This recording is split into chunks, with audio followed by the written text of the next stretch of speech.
C'est l'image d'un pays divisé qu'offre l'Algérie en ce jour d'élection. Dès les premières heures et l'ouverture des bureaux, certains ont décidé d'aller voter. Ont choisi de désigner un successeur à Abdelaziz Bouteflika. La télévision nationale montre des files d'attente, mais rien n'est sûr concernant la motivation et la participation des Algériens. Ici, ambiance paisible et sans précipitation. L'abstention sera la donnée clé de ce scrutin.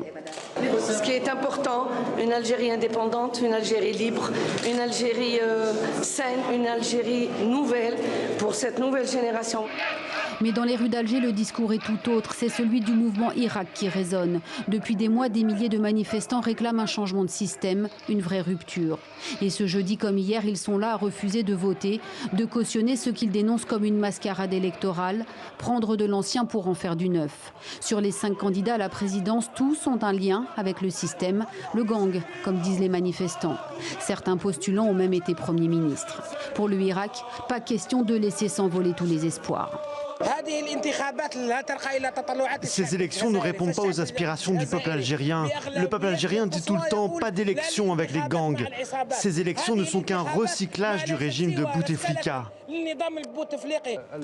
Aucun sondage n'est disponible en Algérie. Les campagnes électorales ont été discrètes ou entravées pour les 5 candidats. À la mi-journée, tous avaient déjà voté.